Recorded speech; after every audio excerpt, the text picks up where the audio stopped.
నమస్తే, welcome to our channel. నేను సిరి.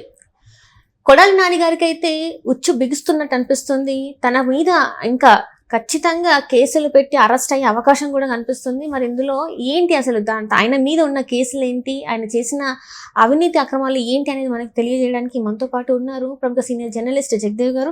నమస్కారం సార్. నమస్తే సార్, ఇప్పుడు అయితే వైసీపీ నేతలు కొంతమంది అక్రమాలకు పాల్పడ్డారు అని చెప్పేసి అయితే మనకు బయట అంటే వార్తలు వస్తున్నాయి. అన్ని కూడా ఒక్కొక్కటి వాళ్ళకి సంబంధించినవి కూడా బయటకు వచ్చేస్తున్నాయి. అయితే ఇప్పుడు కొడాలి నాని గారి పేరు కూడా వినిపిస్తుంది. ఈయన అరెస్ట్ తప్పదు అన్నట్టు కూడా మరి వార్తలు వస్తున్నాయి. ఇందులో ఎంతవరకు వాస్తవం ఉందంటారు?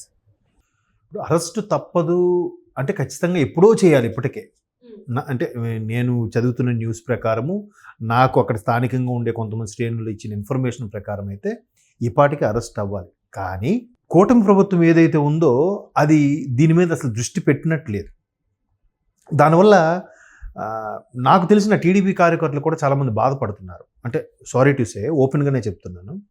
ఎందుకంటే అరే బాబు గారు కానీ కళ్యాణ్ గారు కానీ ఏమంటున్నారంటే, మీరు వాళ్ళు రెచ్చగొడితే రెచ్చిపోవద్దు, కవ్వింపు చర్యలు దిగితే దిగొద్దు, మీరు కూల్గా ఉండండి అంటున్నారు. కానీ వాళ్ళు ఇంకా వాళ్ళ ఆగడాలు సాగుతూనే ఉన్నాయి. రివర్స్గా వేస్తున్నారు మా మీద. మేమేం అనకుండానే తిరిగి మమ్మల్ని చంపిస్తామని బెదిరిస్తున్నారు, మమ్మల్ని డబ్బులు అడుగుతున్నారని చెప్పి ఆల్రెడీ వాళ్ళు బ్యాడ్ పబ్లిసిటీ స్టార్ట్ చేశారు.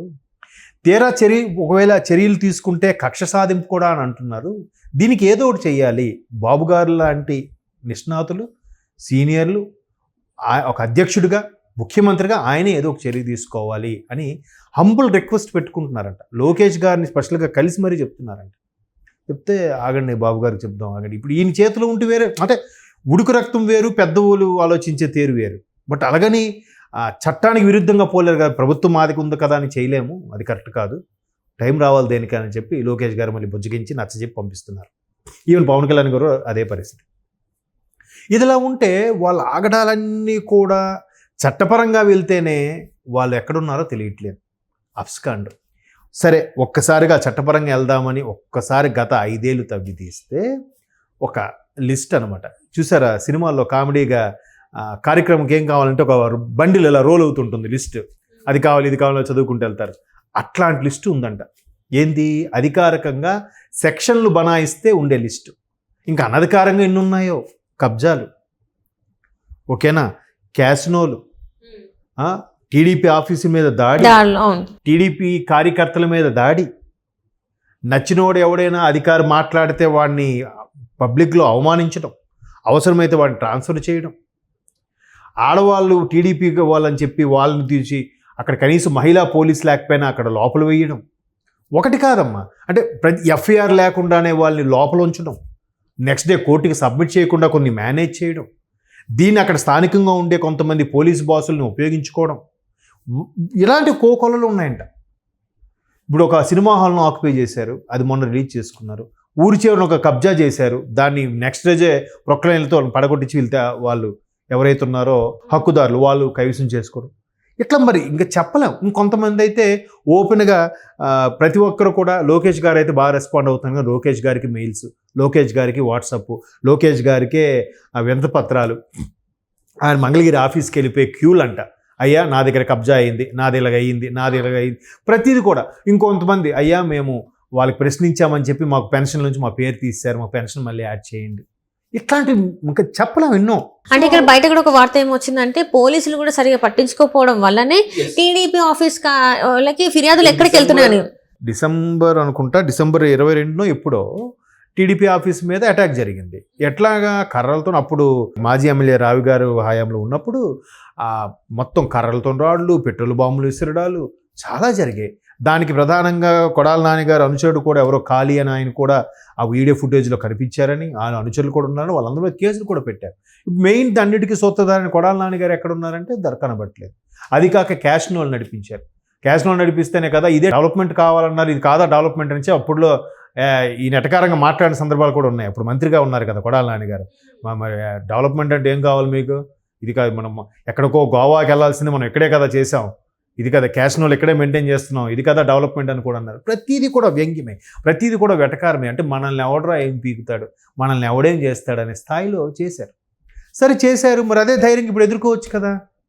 ఎక్కడున్నారంటే కనబడట్లేదు.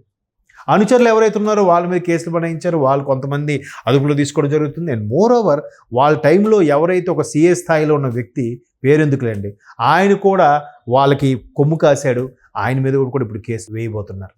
సో ఇవన్నీ పోని వేసి వాడికి చట్టపరంగా చర్యలు తీసుకుంటాం అంటే సింపుల్గా కక్ష సాధింపు, న్యాయమే గెలుస్తుంది, కడిగిన ముత్యునా తిరిగి వస్తాం, ఈ డైలాగులు కొడుతున్నారు. ఏది కరెక్ట్? అంటే గత 5 ఏళ్ళు చేసినవని మర్చిపోయారు. అంటే ప్రజలు ఇవే గుర్తుపెట్టుకోరలే, మనం ఏదో ఒకలాగా వార్తల్లోకి ఉన్నాము, పబ్లిసిటీ అయిపోతే చాలు, కక్ష సాధిస్తున్నారు, ఊరికే మన మీద కేసులు బనాయిస్తున్నారు అని చెప్పి ఒక 2-3 10 మందిని వేసుకుంటారంటారా, 10 మంది వేసుకుని చెప్పి ధర్నాలు చేయండి, ఏదో బస్సుల ఆఫీస్ గోల్ చేయండి, అవసరమైతే మనిషికి 1000-2000 ఇవ్వండి అనే పరిస్థితిలో ఉంది ఇప్పుడు.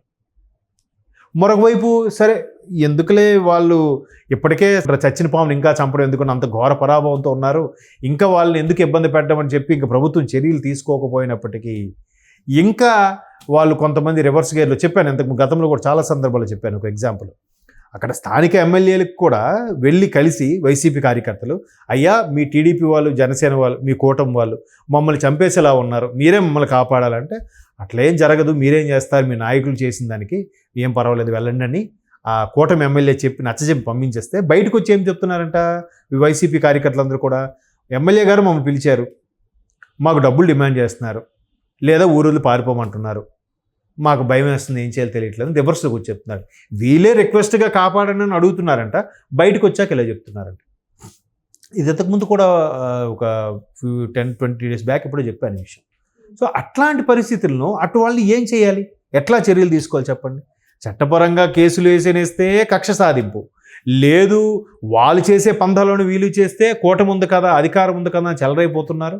ఇప్పుడు మీది అధికారం, నెక్స్ట్ మాది అధికారం వస్తుందని అంటున్నారు. ఆ అధికారులు కూడా ఇప్పటికీ కొమ్ము కాసే వాళ్ళు ఉన్నారు. చూడండి ఎంత దౌర్భాగ్య పరిస్థితి. ఇప్పుడు అక్కడ మదనపల్లిలో ఓన్లీ డాక్యుమెంట్స్ రూమ్ తగలబడిపోవడానికి కానీ, సెక్రటేరియట్లో గవర్నమెంట్ వచ్చిన ఒక 20 రోజుల తర్వాత కొన్ని రకాల డాక్యుమెంట్స్ మాయమైపోవడానికి కారణం ఎవరై ఉంటారు? నాయకులు కాదు, అక్కడ ఉండే అధికారులే. ఎవరైతే గడ్డి తినడానికి ఇష్టపడ్డ అధికారులు ఉన్నారో వాళ్ళే, వాళ్ళ సహాయంతో నాయకులు అక్కడ ఉన్న పత్రాలు ఖాళీ చేయిస్తున్నారు, ఇంకొంతమంది తగలబెట్టిస్తున్నారు. చూడండి మరి, వాళ్ళు గవర్నమెంట్ లేకపోయినా ఇంకా అధికారులు వాళ్ళు కొమ్ము కాస్తున్నారంటే వాళ్ళు ఎంత పెద్ద 20 ఇవ్వకపోతే వీళ్ళు కొమ్ము కాస్తారు.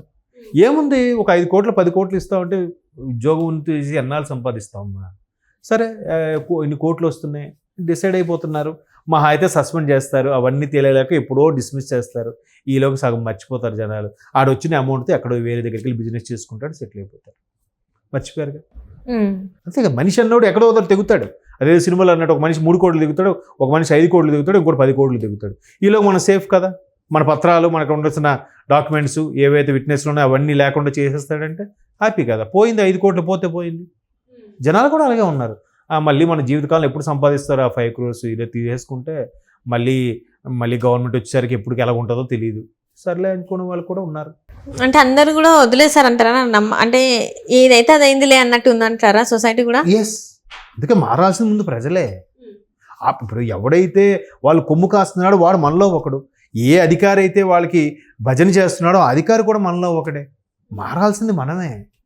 ఎంతసేపు నాయకులు అధికారులు అని అంటారు కానీ వాళ్ళు కూడా మనలో ఒకరేగా. ఇప్పుడు మీరున్నారు, మీ తమ్ముడికి ఉద్యోగం కావాలి, మీరు వెళ్ళి అన్న చూడండి అన్న మా వాడికి ఇస్తాను అని చెప్పి వెనక నుంచి ఒక 5 లక్షలు ఇస్తారు. నేను సిన్సియర్గా వెళ్తాను, మా తమ్ముడికి రావాలి, మా తమ్ముడు క్వాలిఫైడ్, మంచి పర్సంటేజ్, మా తమ్ముడికి రాదు, మీ తమ్ముడికి వస్తుంది అంటే అక్కడ నాయకుడికి అలవాటు చేస్తుంది ఎవరు? లంచాన్ని మనమే.